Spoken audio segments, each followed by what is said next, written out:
ጋይስ ከማን ጋር ነኝ ገምቱስ? ብሩክ ኒውስ ክትፎ እየበላን ነው።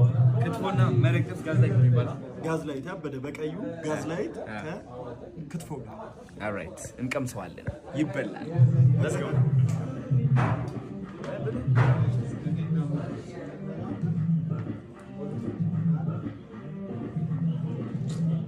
የምትመጣ አብዛኛው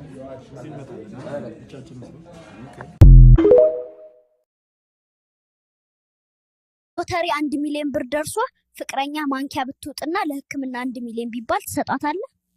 ለምን መጥረቢያ አትውጥም? ኤቢ ማርሻል ትናንትና በሰይፉ ፋንታው ሾው ላይ ቀርቦ ስለ ትሬድ ህይወቱ እያወራ ነበረ። ቀርቦ ባያወራና ሰይፉ ባያቀርበው ደስታ የነበረ ግን ምን ማድረግ አይችልም። ቀርቦ አውርቷል። ትልቁን ቁማር ወይም ደግሞ ቁማር ተከሽኖ ነው ያቀረበልን። በጣም በሱ ቪዲዮ የተነሳ አሁን በጣም ብዙ ልጆች ህይወታቸው እንደሚበላሽ እናውቀዋለን።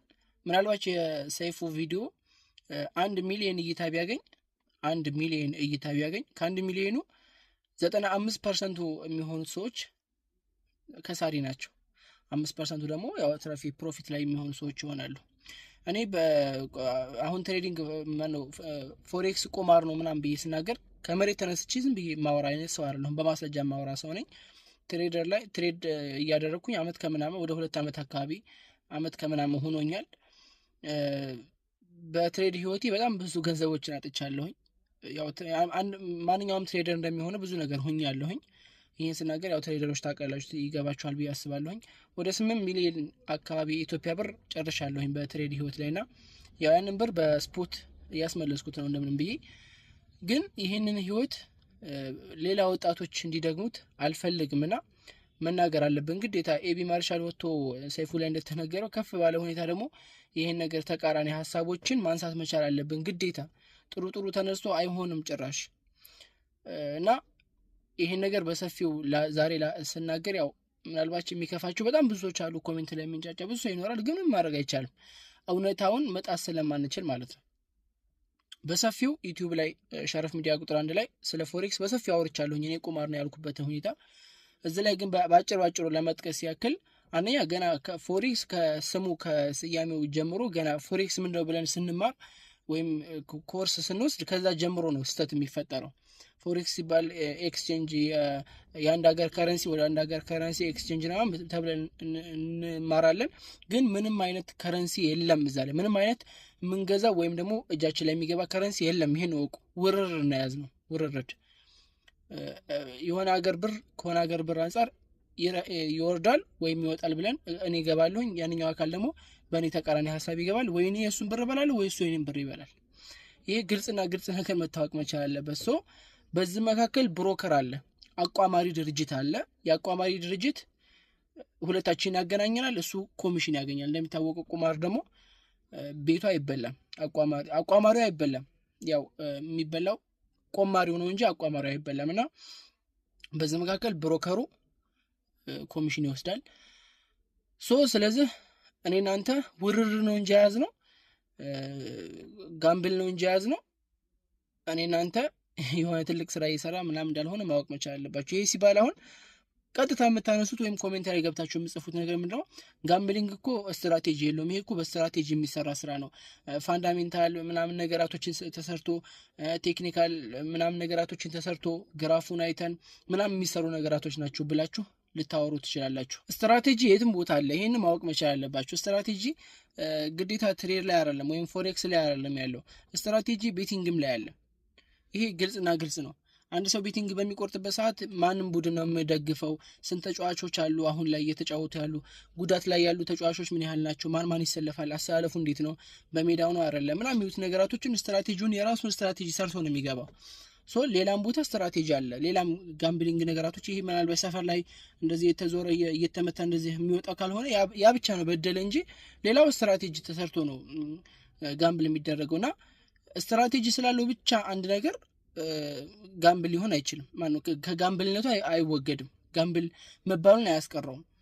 ሶ ስትራቴጂ አንተም ስትራቴጂ ሊኖርህ ይችላል። እኔም ስትራቴጂ ሲጀምር ስትራቴጂ ሰክሰስ የሆነ ስትራቴጂ የለም። ዛሬ እኔ ስትራቴጂ ይሰራል፣ ነገ የኤቢ ማርሻል ስትራቴጂ ይሰራል። ከነገ ወዲያ እንትና ስትራቴጂ ይሰራል። ምናልባት እድል ሆነ ያስከው ስትራቴጂ የመደጋገም ፕሮባቢሊቲው ሰፊ ከሆነ እነዛ ከ100%ዎቹ 95% ተበልቶ 5% ፕሮፊት የሚሆነው ጋር ትሆናለህ። ማወቅ ያለባችሁ የትም ቦታ ላይ 100% የሆነ ቁማር የለም። 100% ሁሉም ሰው አይበላም። የሚበላ አካል አለ፣ የሚበላ አካል አለ። እና ቤቲንግም ላይ ብትገቡ 5% 10% የሚበሉ አካላቶች አሉ፣ 90% የሚበሉ አካላቶች አሉና እዛም ላይ ሄዳ ለምን 5%ዎቹ ጋር ወይም 10%ዎቹ ጋር አትሆንም አትልም። ሁሉም ሰው ልምድ ይኖረዋል። ብዙ ከመጫወት የተነሳ ብዙ እዛ ቦታ ላይ ከማሳለፍ የተነሳ ልምድ ይኖራል። ልምድ ስላለህና አንተ ጎበዛ ቁማርተኛ ስለሆንክ ይሄ ነገር ቁማር ነው ቁማር አይደለም አትልም። አሉ እኮ ለምን ሰይፉ ለምን አያቀርባቸውም? ቤቲንግ ላይ በጣም ባለሀብት የሆኑ በጣም ሰክሰስ የሆኑ ሰዎች አሉ። ለምን አያቀርባቸውም? ይሄ ማለት ነው ሶ ሰክሰስ ስለተሆነ ብቻ አንድ ቦታ ላይ ቁማር አይደለም ብለህ መወሰን አትችልም። በዚህ መሃል ብሮከሩ አለ። ብሮከሩ መሃል ላይ ቁጭ ብሎ ያቋምርሃል፣ ያገናኝሃል። ስለዚህ ገና ከስያሜው ነው ተሳቶላችሁ ፈልጌ ነው። ቲክቶክ ላይ ነው ያለነው። ቲክቶክ ላይ ብዙ ረጅም ቪዲዮ አላበዛባችሁም። ስለዚህ ሀሳብ በሰፊው ማንሳት የምትፈልጉ መስማት የምትፈልጉ ሰዎች ካላችሁ ዩቲዩብ ላይ ሄዳችሁ ሸረፍ ሚዲያ ቁጥር 1 ብላችሁ ተለቆላችኋል፣ ገብታችሁ ማየት ትችላላችሁ። ምናልባት በዚህ ንግግሬ አንድ ሰው ሁለት ሰው ይድናል ብዬ ስላሰብኩ ነው የምናገረው። ቴንክ ዩ።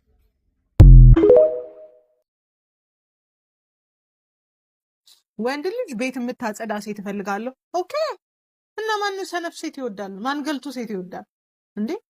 አንቺ እኮ ለራስሽ ቤትሽ ስትቀመጪ ቤትሽ ከቆሸሸ እኮ ኮንፈርት አይሰጥሽም፣ ደስታ አይሰጥሽም አይደል? ምን ችግር አለው እሱ ሲናገረው? አቢዩዚቭ ነው፣ ዲስሬስፔክትፉል ነው። ብዙዎቻችሁ ጠንካራ ወንዶችን በህይወታችሁ አታችኋል። ምክንያቱም በቃላት ስለምትጫወቱ፣ ቃላት ስለምትፈሩ። እንዴ ዛሬ ቤት አስትጂ ምግብ ስሪ ካለኝማ ነገ ይረግጠኛል ብላችሁ በፍርሃት ይኸው ሳታገቡ 20ዎቹን አልፋችኋል። ወንዶችዬ በጣም እንደዚህ አይነት ፍርሃት ካላችሁ አታስቡ። እናንተ ብቻ ወንድ ሁኑ፣ እናንተ ብቻ ጀግና ሁኑ፣ እናንተ ብቻ አባወራ ሁኑ። ግድ የላችሁም። እንደዚህ ኮምባቲክ የሆኑ ጦረኛ የሆኑ ሴቶች ከበዙባችሁ እኛ መታዘዝን ክብራቸው ያረጉ መገዛትን ውበታቸው ያረጉ ሴቶች እየሰራን ነው። ደሞሪ ባል የሚጠብቁ ክብር ያለው ሰው የሚጠብቁ ጌታዬ ብለው እንደ ሳራ የሚገዙለትን ወንድ የሚጠብቁ ሴቶች አሉ። ተስፋ እንዳትቆርጡ፣ ተስፋ እንዳትቆርጡ። እናንተ ብቻ ጎበዙ ነው፣ ራሳችሁን ግዙ። ስማኝማ እስኪ አንድ ጥያቄ ልጠይቅ። የተጻፈልኝን ነው የምኖረው ወይስ የኖርኩትን ነው የሚጻፍልኝ? የኔ ፍቅር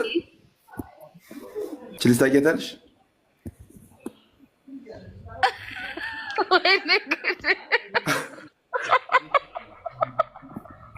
ወድሻለሁ የኔ ናት። ከዚህኛውና ከዚህኛው ፎቶሽ የትኛው ያምራል? ባንዱ እንዴ ሁለት ነው። ባይ ዘ ዌይ ይሄኛውን ስል እኔ ራሴ ስዬ እሰጥሻለሁ። እኔ ራሴ ስዬ ነው ይሄን ፎቶ የምሰጥሽ። ቃል ገብታል። ጋይስ በዚህ አጋጣሚ አንድ ነገር ልንገራችሁ። ሚካኤልን ነው የምላችሁ። ባምቢ በጣም ነው የምወዳት፣ ሀናን በጣም ነው የምወዳት። ሚካኤልን ፎቶሽን አድርጎ በቃ ምናምን ሲል እኔ ከዝኔ ነች። እኔ በቃ እኔ በባሌም በቦሌም ብዬ ላይቭ ላይ ገብተህ እንኳን እንድትናገር አደረግ ተዋወቃለን እኮ እና ታዲያ ምን አባ ነው ትላንትና እሷ በቃ የዛሬ 4 ዓመት እንዋቃት ሄነስ የዛሬ 4 ዓመት እንተዋወቃለን በደንብ። እና ታዲያ ትላንትና ምን አባ ነው እንደዛ ካልተሰቀልኩ ስትል የነበረው? እኔ ወዳታለሁ ነው ያልኩ እንጂ ምን አልኩ ቡስ? እኔ እንኳን ተፈጣጠንኩ ይል እኔ ያገናኛለሁ አይዞ በርታ ፑሽ ምን አንተለኛለህ። እኔ አውቃታለሁ እኮ ወዳታለሁ ነው ያልኩ። ሁለቱንም አሳየኋት። አላመኑኝም፣ ብራዘር አላመነኝም። በነገር ስለ እኔ ራሱ እግዚአብሔርን አላመንኩም ነበርኩ። እስቲ ማርያምን በይ እግዚአብሔር ምስክሬ ነው። መቼ የማይነሳ ፎቶ የለም። ሚካኤልን